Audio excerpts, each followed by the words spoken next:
c'est n'importe quoi. Tu vas l'avancer à la main. On va être obligé de l'avancer à la main. Ça y est, ça marche.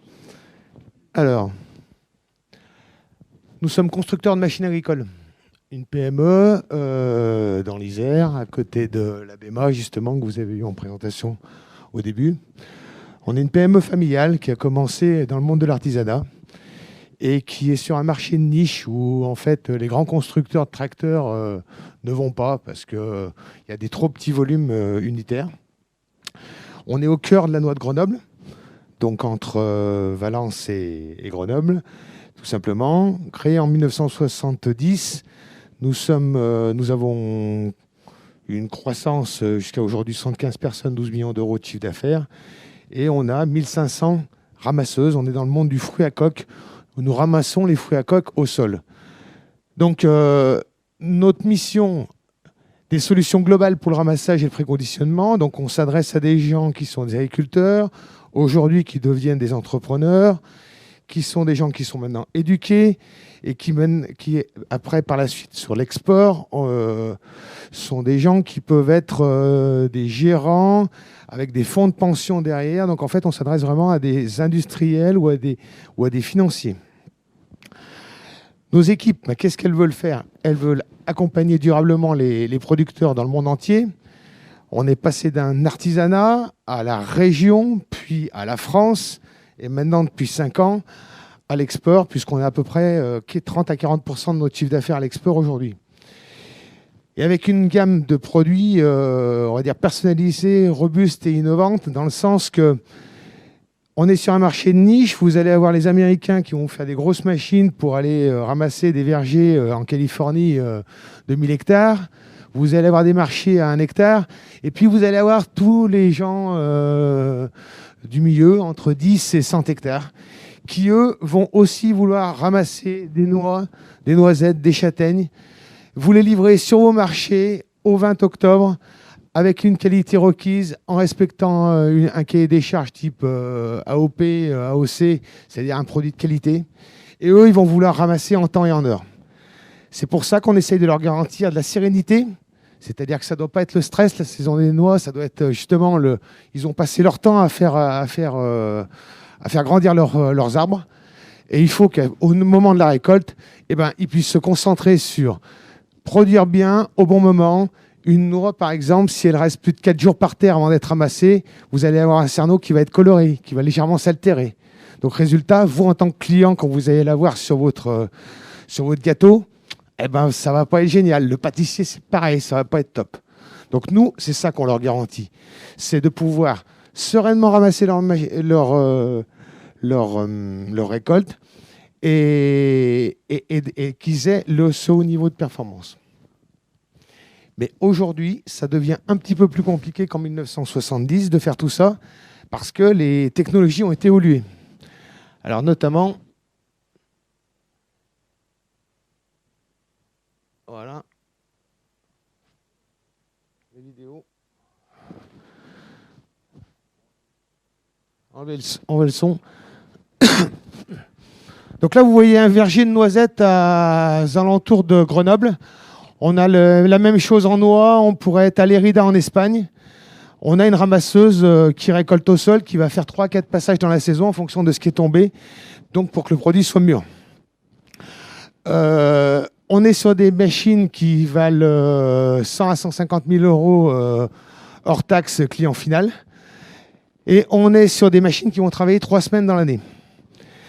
On est comme les tracteuristes ou comme les véhicules type camion, on est soumis à des normes que le législateur européen a fait en termes de pollution. Donc on se retrouve avec des moteurs qui aujourd'hui sont des moteurs qui polluent peu, qui sont des moteurs avec beaucoup de technologie à l'intérieur, et notamment de la technologie type CAN-bus, c'est-à-dire que c'est bourré d'automates programmables.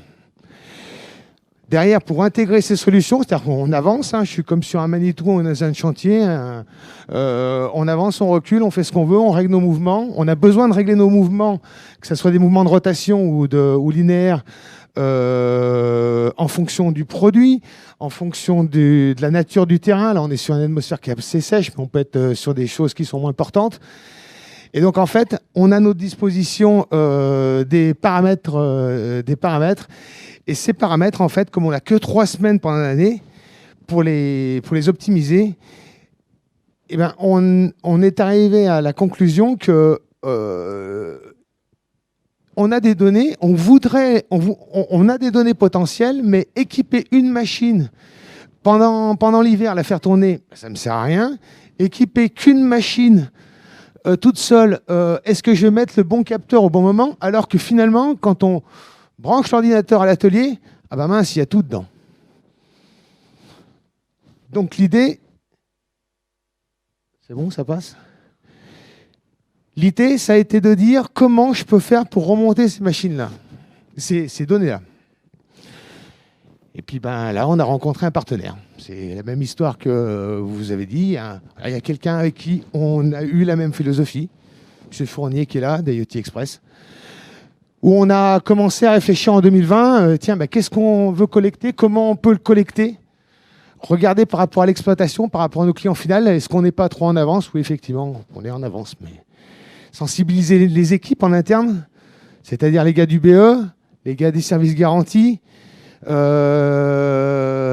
que chez nous, avant, c'est un problème mécanique, hydraulique ou électrique. Non, maintenant, c'est aussi un problème de réglage, etc., etc. Donc, qui a intérêt à avoir ces données-là? Et l'année 2021-2022, là, on est en train de continuer ce déploiement, après cette preuve de concept, donc ça marche. On a des données. On est en train de voir comment on industrialise cette collecte pour être vraiment performant, pouvoir sélectionner ce qu'on veut et pas avoir une forêt devant nous, donc faire du traitement, valider. Continuer de valider nos processus de R&D et de SAV. J'ai carrément appelé le responsable d'une ramasseuse en Espagne pour lui dire d'arrêter sa ramasseuse parce que son chauffeur ne voulait absolument pas nettoyer le filtre à air du moteur. Le filtre à air du moteur est pendant un an, le moteur est pendant un an sous garantie. Pour 150 000 €, il y en a pour 15 000 balles à le changer. Si je ne lui dis pas de l'arrêter, il me le tue.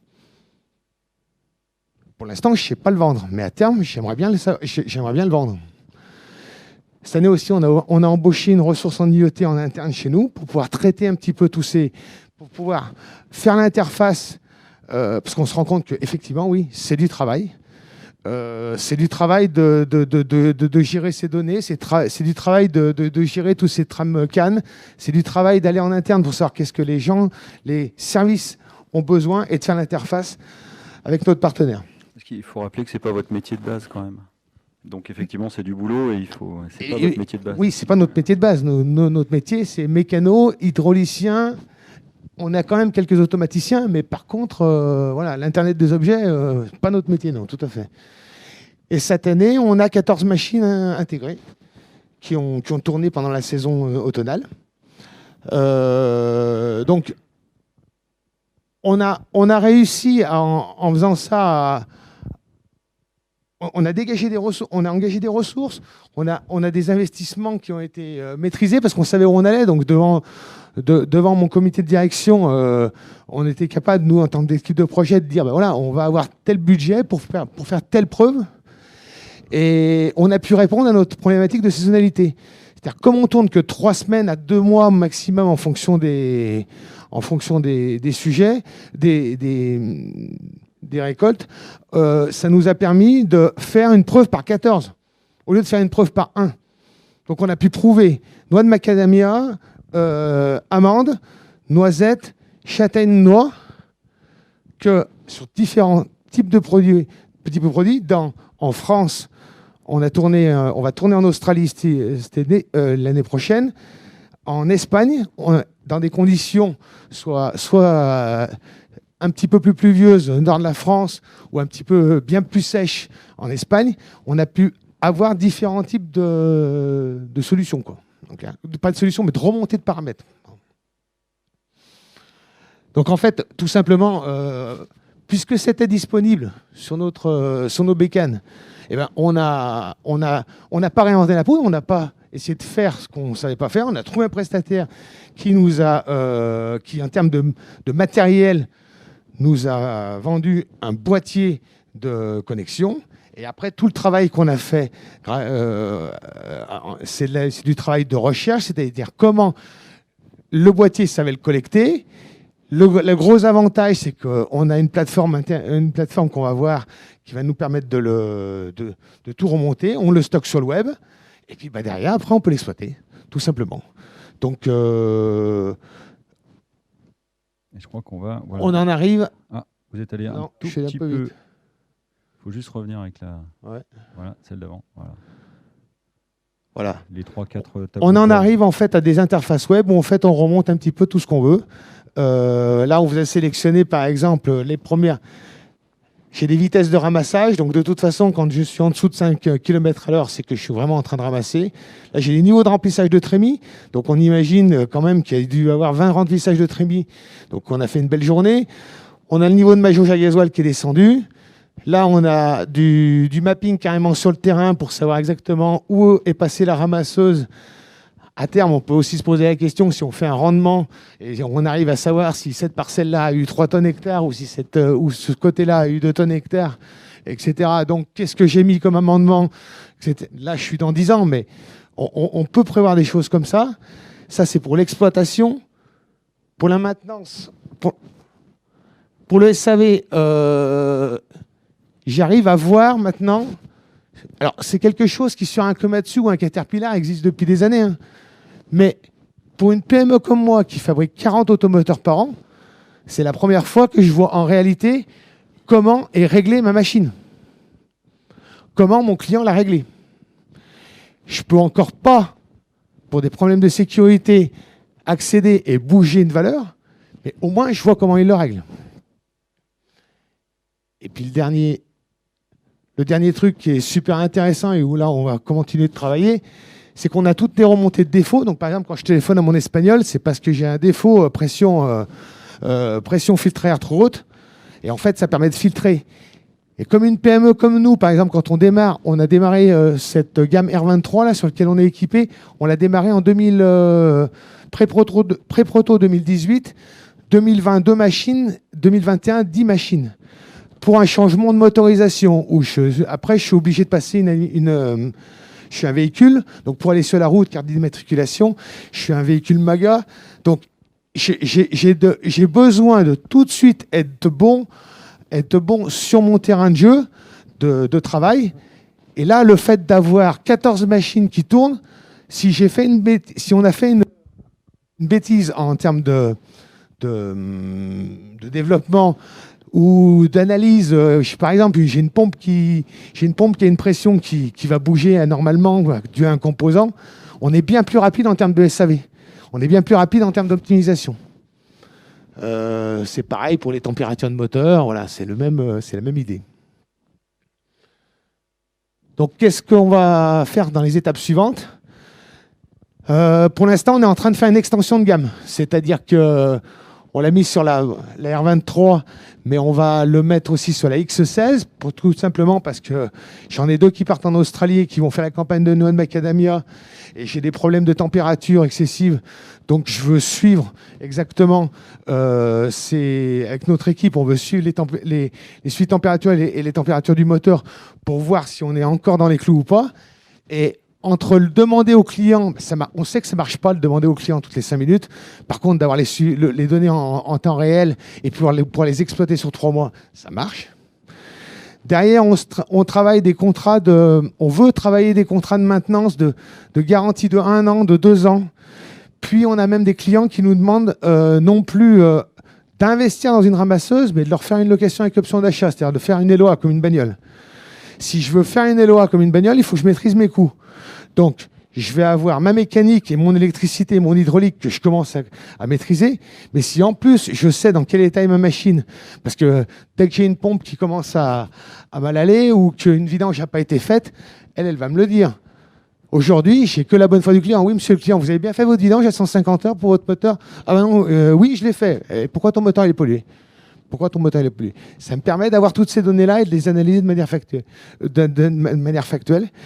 Donc, pour une entreprise comme mon premier slide où on avait chez 1500 ramasseuses, donc je vends à peu près pour 12 millions, j'en vends pour 8 millions de neufs, mais quelque part, dans les premiers slides, il y avait aussi dit il n'y a pas d'obsolescence programmée chez nous. C'est-à-dire que même une machine de 1994, on continue à avoir les pièces pour la faire tourner. Donc celle de 2021, il faut aussi que je continue de les maintenir et de m'adapter. Donc ça fait partie de tout ce package-là. Donc moi je veux remercier Guillaume Fournier d'avoir pris le temps de m'écouter, d'échanger, de continuer à développer la chose avec une PME. Lui, c'est une start-up, IoT Express. Et puis, je remercie le NE, Alban, Madame Calero, hein, qui... Ben, on a fait que du Covid friendly, donc, mais voilà, ça... Vous avez 90% de la noix française qui a été ramassée par les machines à MB Rousset, et vous pouvez dire qu'il y a 1000 tonnes à peu près qui a été ramassée grâce à ce projet-là. Bah, écoutez, c'est gentil.